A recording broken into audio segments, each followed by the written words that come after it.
بسم اللہ الرحمن الرحیم۔ السلام علیکم۔ سٹوری البم میں خوش آمدید۔ ہر ماں کو اپنے بیٹے کے سر پر صحرا سجانے کی بڑی آرزو ہوتی ہے۔ وہ تو بچپن سے اس کو دلہا بنانے کے خواب دیکھنا شروع کر دیتی ہے، اور جیسے ہی بیٹا برسے روزگار ہو جاتا ہے اس کے لیے دلہن کی تلاش شروع ہو جاتی ہے۔ میرے ساتھ بھی یہی ہوا۔ میں گھر میں سب سے چھوٹا اور 5 بہنوں کا اکلوتا بھائی تھا، اس لیے مجھے دلہا بنانے کے خواب دیکھنے میں امی کے ساتھ ساتھ میری 5 بڑی بہنیں بھی شامل تھیں۔ تعلیم مکمل کرنے کے بعد جیسے ہی مجھے ایک معقول ملازمت ملی، میری 5 بہنوں نے میرے لیے دلہن تلاش کرنا شروع کر دی، جبکہ میں ابھی اور اتنی جلدی شادی کے جھنجٹ میں نہیں پڑنا چاہتا تھا۔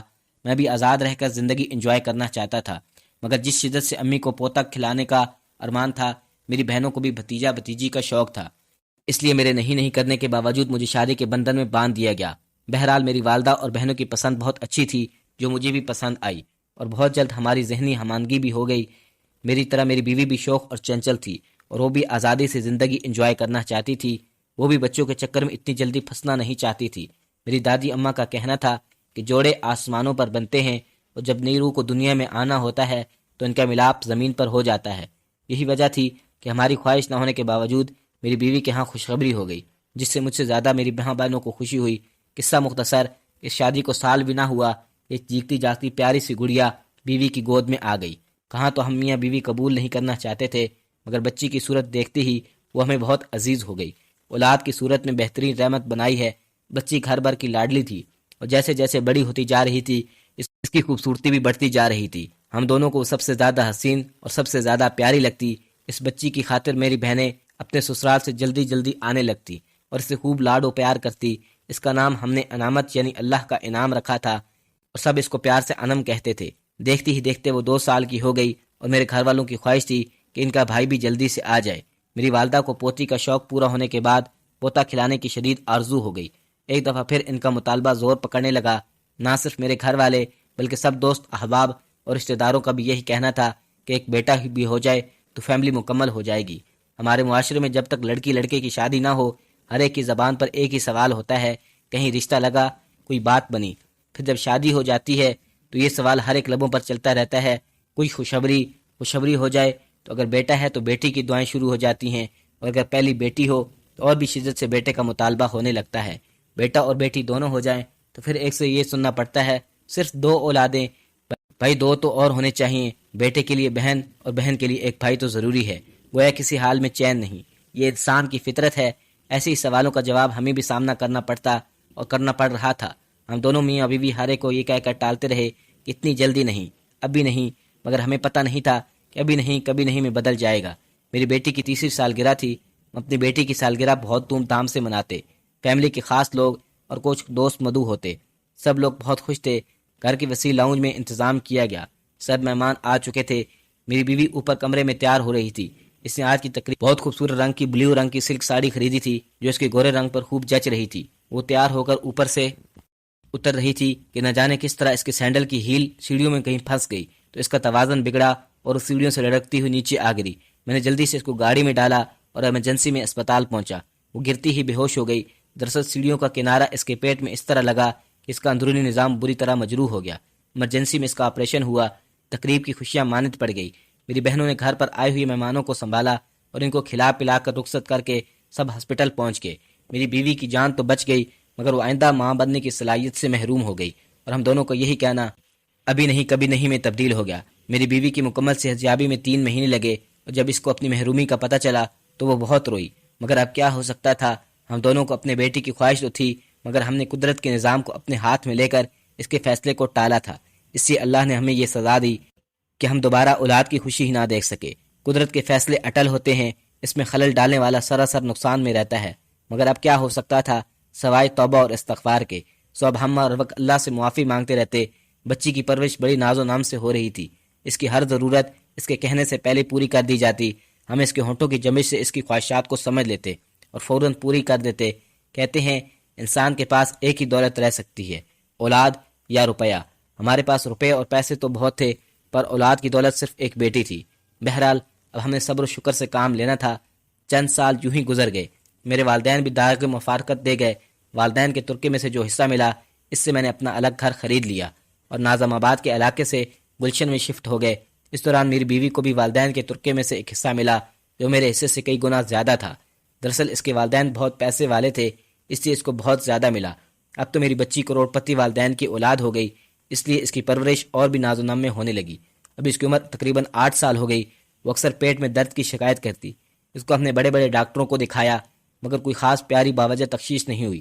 بچی بڑی ہو رہی تھی، مگر اب اس کی عادتوں میں نمایاں تبدیلی محسوس ہوتی جا رہی تھی۔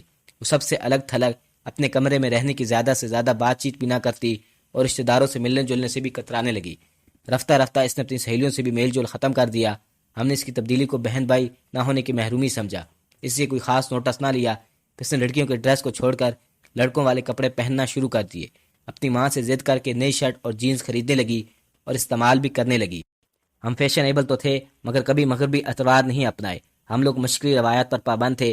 ہمارے خاندان میں لڑکیاں مغربی ڈریس نہیں پہنتی، اس کی ہمارے بڑوں کی طرف سے اجازت نہیں تھی، مگر میری بچی کو جب دوپٹہ اوڑھنے کا وقت آ رہا تھا تو اس نے ایسے لباس پہننا شروع کر دیے جو عریاں محسوس ہوتے۔ ہمیں اس کی یہ تبدیلی اور روش پسند نہ آئی اور ہم نے اس کو روکنا ٹوکنا شروع کر دیا، مگر وہ اب ہماری بات نہ سنتی، بلکہ اب تو ہم سے بات بھی نہ کرتی۔ اب تو وہ کھانا بھی ہمارے ساتھ نہ کھاتی، اپنے کمرے میں اکیلی کھاتی تھی۔ وہ خود سر ہوتی جا رہی تھی، اس کے چہرے سے لڑکیوں والی معصومیت اور خوبصورتی مانند پڑتی جا رہی تھی۔ ہم اس سے بات کرنا چاہتے تھے، مگر وہ اپنا کمرہ بند کیے رکھتی۔ میری بیوی کا خیال تھا کہ کسی نے کچھ کر دیا ہے یا کسی کی نظر بد کا شکار ہو گئی ہے۔ ابھی وہ اس کا حل سوچ رہی تھی کہ اس کے اسکول سے بھی شکایت آنے لگی کہ وہ لڑکیوں والی روش چھوڑ کر لڑکوں جیسی حرکتیں کرنے لگی ہے، اور لڑکوں سے دوستی بڑھانے کی ایسی عادات دیکھ کر کلاس کی لڑکیوں نے خود ہی دوستی چھوڑ دی۔ اسکول کو ایجوکیشن تھا، وہاں تو لڑکے لڑکیوں ساتھ پڑھتے تھے۔ ہم دونوں میاں بیوی نے اس سے بات پرس کی تو اس نے اسکول جانا چھوڑ دیا۔ زبردستی اور سختی سے اس کو پاس بٹھا کر اس کا مسئلہ جانا تو وہ رونے لگی اور بولی کسی سے بات کرنے کو دل نہیں چاہتا۔ ہم نے اس دن اس کو غور سے دیکھا تو اس کے چہرے پر واقعی تبدیلی نظر آئی اور ہم دونوں انجانے اندیشوں میں پڑ گئے۔ وہ نفسیاتی مریض نظر آنے لگی۔ اس دن اتفاق سے میری بڑی بہن کی بہو جو ڈاکٹر تھی ملنے آ گئی۔ ہم دونوں میاں بیوی نے اس کا مسئلہ بتا کر مشورہ مانگا۔ جب وہ اس سے ملی تو چونک گئی۔ پھر اس نے جو کچھ ہمیں بتایا اس کو سن کر ہمارے پیروں تلے سے زمین سرکتی ہوئی محسوس ہوئی۔ اس نے بتایا، ماموں جان، اس لڑکی میں واضح طور پر جنس تبدیل ہونے کی نشانیاں پیدا ہو رہی ہیں۔ اس کے جسم میں مردانہ ہارمونز نشوونما پا رہے ہیں۔ ہو سکتا ہے اس کی جنس مکمل طور پر تبدیل ہو جائے اور یہ لڑکی سے لڑکا بن جائے۔ اگر ایسا خود بخود نہ ہوا اور یہ نہ لڑکی رہے گی اور نہ لڑکا، اور یہ بہت تکلیف دہ ہوگا آپ کے لیے بھی اور اس کے لیے بھی۔ بہتر یہ ہوگا کہ اس کا آپریشن کروا لیا جائے۔ پھر اس نے ایک ڈاکٹر کا پتہ دیا کہ اس سے مل کر مشورہ کر لیں۔ ابھی ہم لوگ اسی کشمکش میں تھے کہ کیا کیا جائے۔ ایک دن اچانک اس کے پیٹ میں شدید درد اٹھا اور ایمرجنسی میں اسے ڈاکٹر کے پاس لے جانا پڑا، جس کا میری بہن کی بہو نے بتایا تھا۔ اس ڈاکٹر نے بھی وہی بتایا جو میری بھابھی نے بتایا تھا۔ اس نے کہا اس میں مردانہ ہارمونز مکمل طور پر نشوونما پا چکے ہیں اور آپریشن ضروری ہے، اور یہ کہ اگر آپ افورڈ کر سکتے ہیں تو بیرون ملک خصوصی طور پر کینیڈا لے جائیں۔ وہاں اس کا آپریشن بہت کامیابی سے ہوتا ہے اور اس سلسلے میں وہ ہر قسم کی مدد کے لیے تیار ہیں۔ ڈاکٹر نے اس کے کچھ ٹیسٹ کروائے اور رپورٹ انہوں نے خود کینیڈا بھیجنے کی ذمہ داری قبول کی۔ ہمارے لیے یہ زیادہ بہتر تھا کہ اس کا آپریشن بیرون ملک میں ہی کیوں نہ ہو جائے، کیونکہ ہمارا معاشرہ ایسا ہے کہ لوگوں کو اس طرح کی باتیں ہضم نہیں ہوتی۔ وہ سوالات کر کے ہمارا اور اس کا جینا بھر تو کر دیتے، ذلت اور خواری الگ ہوتی۔ میری بھابھی بہو بھی پیشہ ورانہ اصولوں کے تحت رازداری کا وعدہ کر چکی تھی۔ سرمایہ کی ہمارے پاس کمی نہیں تھی، جو کچھ بھی تھا اس بچی کے لیے تھا۔ میڈیکل مسئلے کی وجہ سے ویزا بھی آسانی سے مل گیا۔ پھر ہم نے چپکے کینیڈا جانے کی تیاریاں شروع کی۔ کینیڈا میں اس کا فوری آپریشن ہوا اور اس کی جنس مکمل تبدیل ہو گئی۔ اب انم نہیں بلکہ منم میں تبدیل ہو گیا۔ جی ہاں، ہم نے اس کا نام منم رکھا۔ ہم نے کوشش کر کے اس کو وہاں بہترین تعلیمی ادارے میں داخلہ دلوا دیا اور ہاسٹل میں رہائش کا انتظام کر کے پاکستان واپس آ گئے۔ پاکستان واپس آ کر ہم نے یہ مشہور کر دیا کہ ان کا ایک حادثے میں انتقال ہو گیا ہے۔ ہمارے خیال میں یہ جھوٹ نہیں تھا، کیونکہ انم تو اب ہمیشہ کے لیے ختم ہو گئی تھی۔ یہاں کر میں نے سب سے پہلے ملازمت سے قبل الوقت ریٹائرمنٹ کی درخواست دی اور چپکے اپنی سب جائیداد بیچنا شروع کر دی۔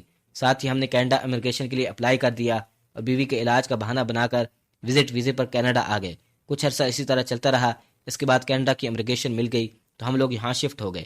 یہاں آ کر پاکستان میں مشہور کر دیا کہ میری بیوی کا بیٹا پیدا ہوا ہے، اس کا نام منم رکھا گیا۔ ایسا ہم لوگوں نے لوگوں کے سوالات سے بچنے کے لیے کیا، کیونکہ وہاں پر تو سب کیوں، کیسے اور کب جیسے سوالات کرتے ہیں، اور ہمارے بچے کو پریشان کر دینے پر کچھ لوگ مذاق کا نشانہ بناتے، پھر گناہوں کی سزا کا مستحق ٹھہراتے، اور نہ جانے کیا کیا باتیں ہوتی جو ہمارے بچے کے مستقبل پر اثر انداز ہوتی۔ یہ بلاخر ہم سوچ کے ہم نے پورے خاندان سے کٹ کر رہنے کا فیصلہ کیا اور پوری 20 سال تک وطن واپس آنے سے گریز کیا۔ وقت بھی اتنی تیزی سے گزرا کہ پتہ ہی نہ چلا۔ اب منم کی عمر تقریباً 33 سال ہو رہی تھی۔ ہم دونوں میاں بیوی بڑھاپے کی منزل پر پہنچ چکے تھے۔ منم اپنی نئی زندگی سے مطمئن تھا اور اپنی تعلیم مکمل کر کے ملازمت بھی کر رہا تھا۔ اس کو اپنی کلاس فیلو اسپینش مسلمان لڑکی پسند آ گئی اور دونوں نے شادی کا فیصلہ کر لیا۔